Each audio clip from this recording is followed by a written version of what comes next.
Tekken has been breaking its own game for 30 years, from grab loops that literally stole your controller from you, to DLC characters so overpowered the community called them pay to win. Today, I'm breaking down the most broken characters in Tekken history, and exactly what made each one a nightmare. Starting with the original sin of competitive Tekken, King. Tekken 1. Imagine landing a single grab and watching your opponent sit there, completely unable to do anything while half their health bar evaporates. That's not a hypothetical, that was King in Tekken 1, and it was every bit as miserable as it sounds. King's command grab chains had 0 escape windows once initiated. 0. You got caught, you stayed caught. There were no frames to input a throw escape during the sequence, which meant a single successful grab wasn't just good, it was a guaranteed win condition. His chain grab combinations dealt anywhere from 50 to 65% damage in one unbreakable sequence. One red, one chain,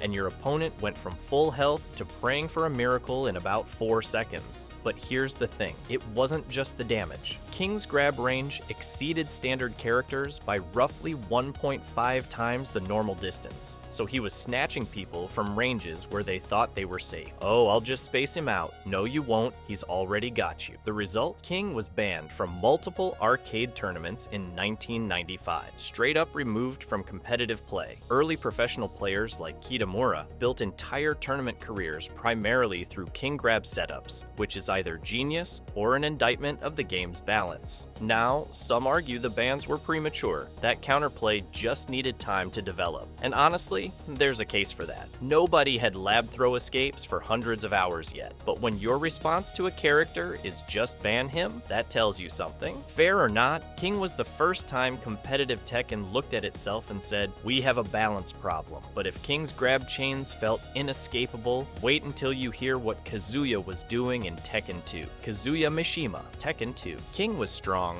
Kazuya Mishima was something else entirely, because Tekken 2 didn't just give one character better moves, it gave one character an entirely separate set of mechanics that nobody else on the roster was allowed to touch. Let me explain. Kazuya's Electric Wind God Fist had a frame advantage of +6 to +8 on block. Most launcher moves in Tekken 2 sat somewhere between -5 and 0. That means where every other character was taking a risk by throwing out their best move, Kazuya was getting rewarded for it. He'd swing, you'd block correctly, and he was still in your face with advantage. You did everything right, and you were still losing, which is, not ideal. But here's where it gets genuinely stupid. Tekken 2 also had Devil as a separate unlockable character, essentially Kazuya, but upgraded in every way that mattered. Devil got access to unblockable projectiles like the Devil Blaster, not hard to block. Unblockable. The game simply did not give you a defensive option. Hey, that seems unfair. Yeah, it was. And because Devil shared Kazuya's entire moveset on top of that, picking base Kazuya was already settling for second best. Once Kazuya got you airborne, juggle combos hit 60 to 70% damage with proper execution. Pair that with crouch cancel mechanics that let him interrupt your animations mid-sequence, and you had a character who controlled the pace of every single exchange from start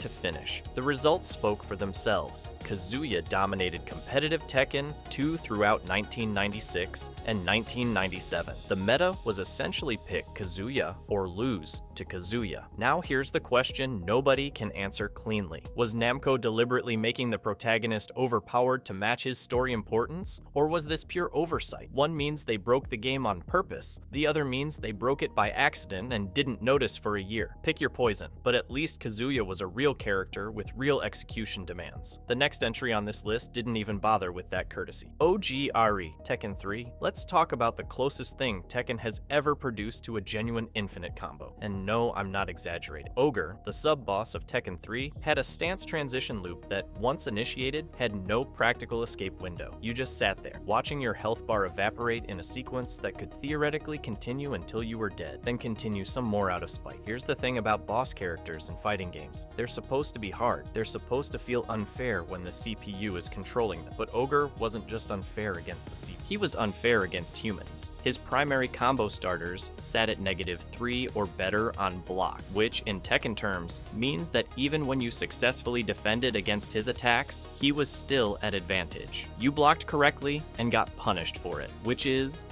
not ideal. On top of that, he had multiple unblockable move sequences from a standing position, not from a special stance, not from a specific setup, just standing there, breathing, being Ogre. These forced guaranteed chip damage with zero defensive counterplay. Your options were get hit or get hit slightly differently, but the real gut punch is how this played out in practice. Ogre's toolkit was so stacked that competitive players quickly realized he warped every matchup he touched. You weren't playing Tekken against Ogre. You were playing a different, worse game where the fundamental rules of blocking and punishing simply didn't apply the way they were supposed to. Entire strategies had to be built around just surviving his pressure, not actually winning neutral. Ogre was the moment Tekken learned a lesson it would need to keep relearning for the next 2 decades. Boss characters and competitive balance are fundamentally incompatible. You can make a character feel powerful, or you can make a character feel fair. Ogre chose violence. But if you think an infinite combo is the most absurd balance problem Tekken 3 produced, wait until you hear about the tiny dinosaur that broke the entire game by simply being too short to hit. Gone? Tekken 3. Let me tell you about the time a tiny dinosaur from a manga broke casual Tekken so hard that nobody wanted to play against him. And I mean nobody. Gon was a guest character in the console version of Tekken 3, licensed from a Japanese manga series about a small orange dinosaur who doesn't speak and just kind of headbutts things. Adorable, wholesome, absolutely devastating in practice. His character model was roughly 15% smaller than every other fighter in the game, which doesn't sound like much until you realize what that actually means.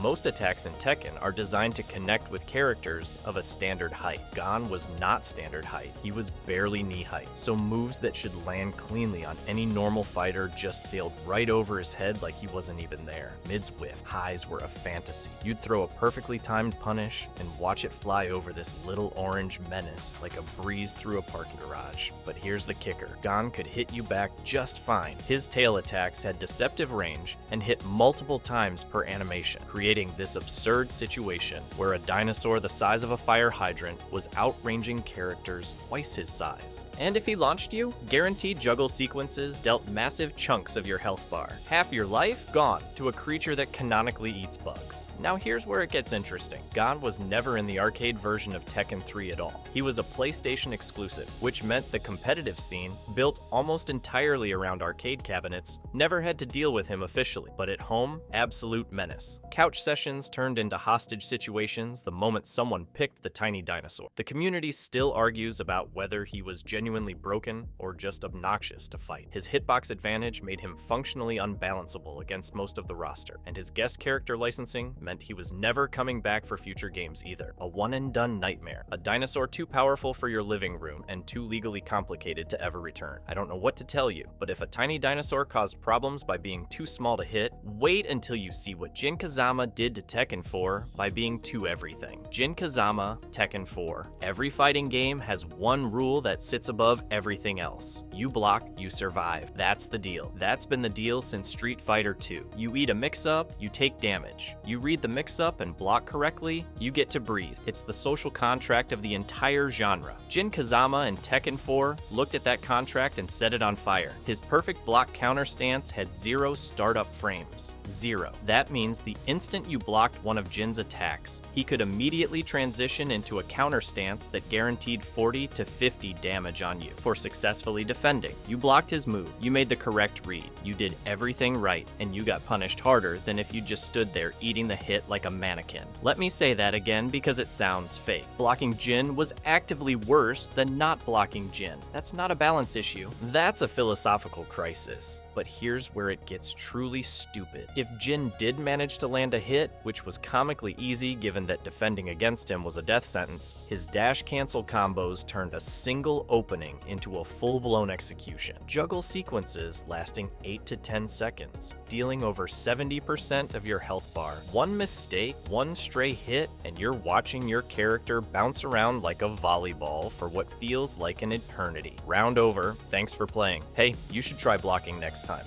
No, you should not. And the competitive scene reflected exactly how broken this was. Between 2001 and 2003, Jin appeared in 35 to 40% of top 8 lineups at major tournaments. For 2 full years, Tekken 4 was essentially Jin Kazama, the game, featuring some other characters who were also technically present. Oh, and there was also an actual infinite stance transition loop that let Jin cycle through guaranteed damage with no escape. You'd think something like that would get patched immediately. It wasn't addressed until patch 4.3 in 2003. That's roughly 2 years of a literal infinite combo existing in competitive play. Namco either couldn't fix their protagonist or didn't want to. Neither answer is reassuring. Jin in Tekken 4 isn't just one of the most broken characters in Tekken history. He's one of the most broken characters in fighting game history, period. He didn't just warp the meta, he broke the fundamental logic that every fighting game is built on. But if Jin made defense useless, wait until you hear about the Tekken 5 character who turned offense into a zero-risk slot machine. Steve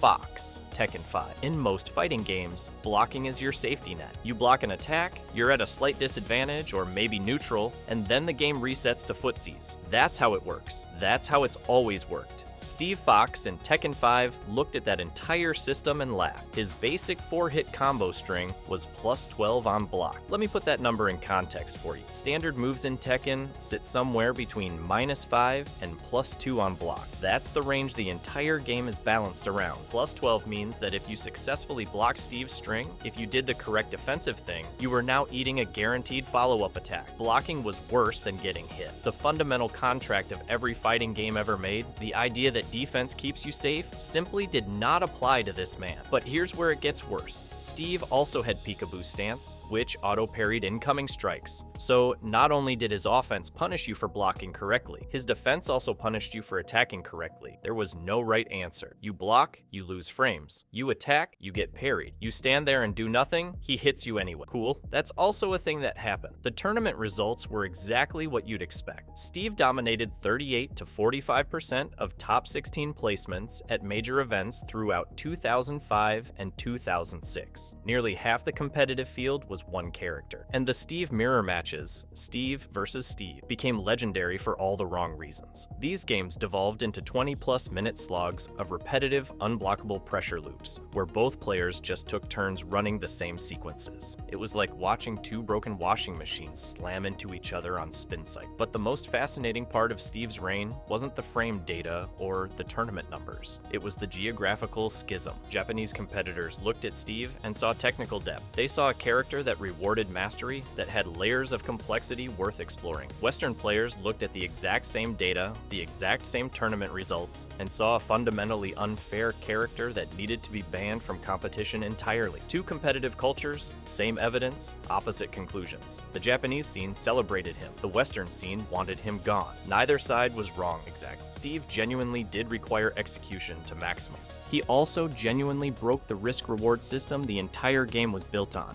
Both things were true simultaneously. I don't know what to tell you, but if Steve's frame advantage on block sounds absurd, wait until you hear about Brian Fury, whose taunt became the most disrespectful competitive tool in Tekken history. Brian Fury, Tekken 5.0. In most fighting games, a taunt is a flex. It's the thing you do when you've already won the round and you want to rub it in. It's designed to be punishable. You taunt, you eat a launcher to the face, you deserve it. That's the social contract. Brian Fury in Tekken 5.0 looked at that social contract, ripped it in half, and used the pieces to start a combo. Here's the thing. A standard taunt in Tekken sits at around -15 to -20 on block. That's enormous. That's please hit me in the face, I'm begging you levels of vulnerability. Brian's taunt in the 5.0 arcade update, -1. One single frame of disadvantage. That's basically neutral. That's basically nothing. You could sneeze and miss your punish window. And if that was the whole story, it'd be funny but manageable. A safe taunt is weird. A safe taunt that feeds directly into frame trap setups guaranteeing 60+ damage? That's a war crime. Brian players discovered that the taunt could be cancelled into stance transitions, which reset his frame advantage entirely. So the loop went something like this. Taunt, cancel into stance, pressure into frame trap, opponent blocks. Taunt again. Rinse and repeat until your opponent either guesses wrong or throws their controller controller through a wall. The taunt cancel system created infinite pressure resets. Brian could literally loop taunts into guaranteed unblockable sequences with zero risk, because the move that was supposed to be his most vulnerable animation was safer than half his actual attacks. Hey Brian, why are you taunting mid-round? Oh, I'm not taunting. I'm killing you. Common mistake. Tournament results told the whole story. By 2006, Brian was showing up in 25 to 30% of top 8 placements at major events. Players started openly questioning whether Namco had deliberately overbuffed him for marketing reasons, pushing the cybernetic psychopath as a competitively favored character because he looked cool on promotional material, which is,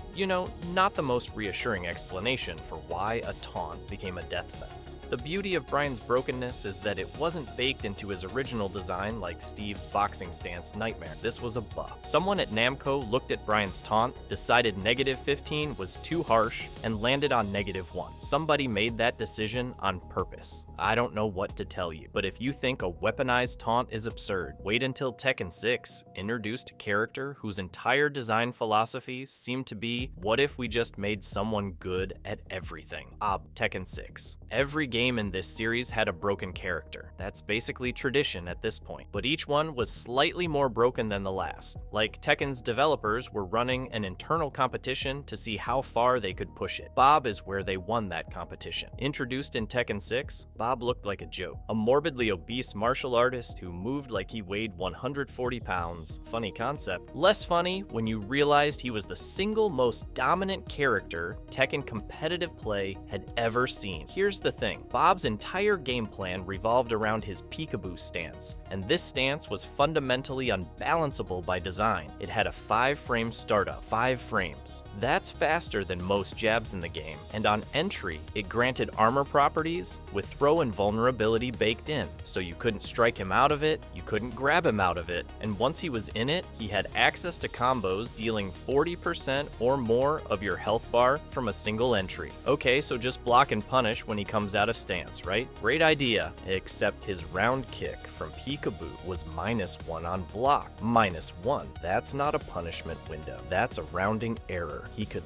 literally spam this move with zero meaningful consequence. But here's where it gets genuinely stupid. Bob's stance resets created infinite pressure sequences. He'd enter peekaboo, throw the safe kick, reset back into peekaboo, and do it again and again. With proper execution, these loops could continue for 15 seconds or more, and opponents had no reliable escape option. Your defensive strategy was hope. The numbers tell the rest of the story. By 2008, Bob occupied over 40% of major tournament top 8 placements. 4 out of every 10 finalists at any given major were playing the same character. That's not dominance. That's a hostage situation. The real controversy wasn't that Bob was overtuned. Overtuned implies you can dial it back. Bob's problem was architectural. A safe launcher that also provides armor isn't a balance issue you fix with number tweaks. That's a character whose core design philosophy conflicts with the game functioning properly. You'd have to rebuild him from scratch, which is basically admitting you shipped a character that should never have existed in that form. Bob was power creep given a body and a fighting stance. Every broken character before him was a warning sign, and nobody at Namco read a single one. But if you think a dominant stance character is bad, wait until Tekken 7 imported an entire fighting game's worth of mechanics onto a single guest character. Akuma, Tekken 7. Every character on this list broke the game they were in. Akuma broke the rules of the game he was in. There's a difference. When Bandai Namco invited Akuma over from Street Fighter as a guest character in Tekken 7, they didn't just port his model. They brought his entire mechanical identity. V-trigger, Raging Demon, meter management, all of it. They essentially copy-pasted a Street Fighter character into a 3D fighting game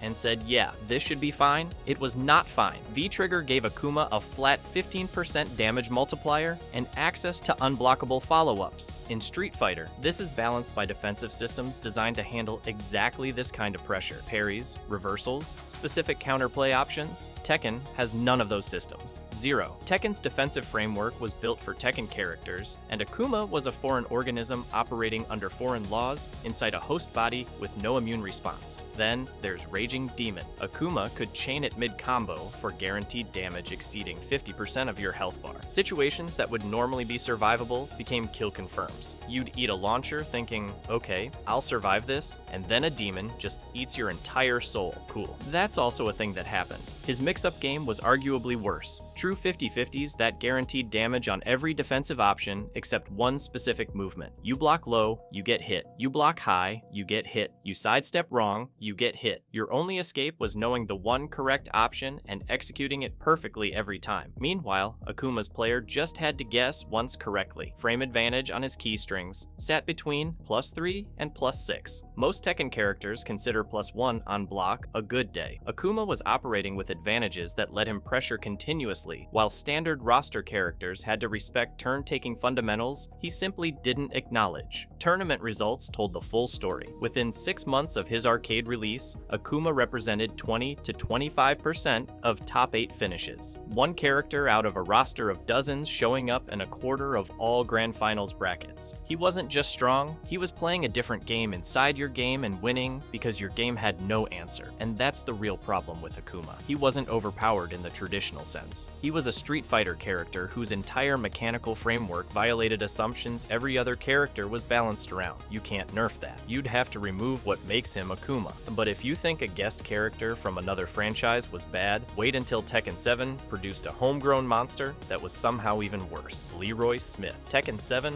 launch. Let's talk about the moment Tekken stopped being a fighting game controversy and became a consumer rights debate, because Leroy Smith didn't just break the meta. He broke trust. Leroy dropped as DLC in December 2019, right in the middle of Tekken 7's competitive golden age. The game was at peak visibility, peak tournament attendance, peak everything. Here's the thing. Leroy's design wasn't just strong, it was philosophically wrong for the game he existed in. His cane weapon extended his attack range 15 to 20% beyond standard Tekken characters. In a franchise built entirely around close-range combat, spacing, and frame traps at point-blank distance, they essentially created a zoner. That's like adding a stock car to a horse race and going, what? It still has legs. 4 of them, technically, but the range was only the appetizer. His unblockable stance follow-ups guaranteed 60% or more damage once he got rolling. 60% from a stance that you can't block. Players who had spent a decade learning how to defend in Tekken suddenly discovered that defense didn't matter against one specific character you had to pay extra for. Cool. And his main launcher, the move you're supposed to punish when you successfully block it, was +5 on block. Let me explain what that means in plain terms. You block the move correctly, you defend perfectly, and you are now at a disadvantage. The game punishes you for playing good defense, which is, not ideal. The results were immediate and catastrophic. Within 4 weeks of his release, Leroy appeared in 30 to 35% of tournament lineups. 4 weeks. That's not organic meta development, that's an invasion. Players who had spent years mastering legacy characters watched DLC buyers walk into brackets with a character whose mechanics simply weren't available to the base roster. His unblockable setups, his cane range, his plus-on-block launchers. None of it existed for anyone who didn't open their wallet. Professional players started calling him pay-to-win openly, and honestly, it was hard to argue with them. You literally had to purchase access to the strongest character in the game. No grinding, no unlocking through play. Swipe card, receive competitive advantage. This was the first major monetization controversy in competitive Tekken history, and the conversation shifted overnight from is this character balanced to is this business model ethical. Tournament organizers debated restrictions, community forums erupted, the competitive scene fractured along a fault line nobody saw coming, because nobody expected the biggest threat to Tekken's integrity to come from Tekken's own publisher. And if you think Namco learned their lesson from the Leroy backlash, allow me to introduce you to the character they released right alongside him, Fai Q Mraya M, Tekken 7 launch. If Leroy Smith was the crime, Fakamram was the getaway car. Released just a few months later in March 2020, this Muay Thai giant didn't just have balance problems. He had balance problems that looked suspiciously identical to the other DLC character Namco had just released before him. Almost like someone at headquarters had a quarterly sales target to hit. But let's talk about what actually made Fakamram terrifying to fight, because the mechanical breakdown here is genuinely absurd. His stance had unblockable follow-ups with 0 visual telegraph, not hard to see, not requires fast reactions, 0. The animation gave you literally nothing to read. You're standing there, he enters his crouch stance, and now you have to guess. Not react, guess. In a game built entirely around reading your opponent's animations and responding accordingly, Fakamram just deleted that entire system. You couldn't defend because there was no information to defend with. It's like playing rock, paper, scissors, except your opponent's hand is behind their back and they've already thrown. His safe jump attacks had 5-frame startups and reset to neutral on block, meaning even when you successfully defended, you gained nothing. No punish, no frame advantage, no reward whatsoever for making the correct read. You just went back to square one while Fakumram got to try again and again and again. His grab range extended approximately 1.5 times beyond standard Tekken grabs, so even spacing correctly didn't save you. He was grabbing people from distances that would make King raise an eyebrow. Within 3 months, Fakumram occupied 25 to 30% of top 8 placements at major tournaments. Combined with Leroy's 30 to 35%, that's 2 DLC characters accounting for over half the competitors in grand finals. 2 characters you had to pay extra for, which is, not ideal. Here's where this stops being a balance discussion and starts being a business ethics discussion. 1 overpowered DLC character is a mistake. 2 overpowered DLC characters released back-to-back is a pattern. The competitive community did the math and arrived at the only logical conclusion. Namco designed these characters stronger on purpose to drive purchases. Whether that's actually true doesn't even matter anymore. The perception became reality. Trust in Tekken, 7's competitive integrity took permanent damage. Professional players openly called the game pay to win. Tournament organizers questioned whether DLC characters should be allowed at all. Years of carefully built competitive credibility got torched because somebody wanted to sell season passes. Fakumram alone would have been a problem. Fakumram alongside Leroy was a conspiracy theory that wrote itself. But if you think the DLC controversy was the lowest point for Tekken's competitive balance, Tekken 8 decided to prove that launch rosters can be just as catastrophic. Jun Kazama, Tekken 8 launch. Nearly 30 years after King first terrorized players with chain grabs nobody could escape, Tekken 8 launched with a character who proved the franchise learned absolutely nothing. Jun Kazama, returning after years of being essentially missing from the series, arrived in January 2024 with a kit so overloaded it felt like Namco handed her the cheat codes and told everyone else to deal with it. Let's start with the heat system. Jun's heat activation granted her temporary unblockable properties alongside a 20% damage multiplier. 2 mechanics. 0 other characters in Tekken 8 had access to either one. She was playing a different game than the rest of the roster, which is, not ideal when you're trying to run a competitive fighting game. But the heat system wasn't even the real problem. Her main launcher sat at -1 on block. Standard expectation for a launcher in Tekken is -5 at minimum. That's the number that gives your opponent a window to actually punish you. Jun's launcher didn't have that. She could throw out launching attacks with functionally 0 risk and guaranteed reward. The entire concept of defense just stopped applying. Then you get to the wall. Jun's wall combos dealt 70% or more damage from mid-screen. Most characters need to work you into the corner over multiple exchanges to get that kind of output. Jun just needed 1 clean hit and a vague awareness of where the wall was. Her stance transitions reset frame advantage automatically, generating infinite pressure loops with no escape point. You blocked correctly? Cool. She's already in another stance. You blocked that too? Great. Here comes the next one. The tournament results told the story immediately. Jun appeared in 28 to 35% of top 8 placements during Tekken 8's first competitive season. That's launch meta dominance on a scale the series hadn't seen since, well, you already know who. Jin Kazama, Tekken 4, over 2 decades earlier. And that parallel is the thing nobody could ignore. A beloved protagonist returns after a long absence. They receive mechanics no other character can access. They dominate the competitive scene from day one. The community immediately suspects the developer overtuned their flagship character for marketing purposes. It happened with Jin in 2001. It happened with Jun in 2024. Same company, same pattern, 23 years apart. Here's the thing though, the meta is still evolving. Patches are still rolling out. Jun's legacy in Tekken 8 is genuinely still being written, and maybe 6 months from now, she'll be perfectly balanced, and this section will feel like an overreaction. But that's what they said about Jin 2, and Steve, and Leroy, and every single character in this video, because that's the real pattern. Every era of Tekken has produced a character that broke the rules. Every era the community has had the exact same argument about whether it was intentional design or accidental oversight, whether it was narrative favoritism or mechanical negligence. That argument never gets resolved. It just resets with the next game and the next broken character. King in 1995, Kazuya in 1996, Jin in 2001, Steve in 2005, Bob in 2008, Leroy in 2019, Jun in 2024. The names change, the mechanics change, but the cycle never breaks. That argument is Tekken's real infinite combo, and nobody's found the escape input yet. If you enjoyed this video and want to see more, click the video on the screen now.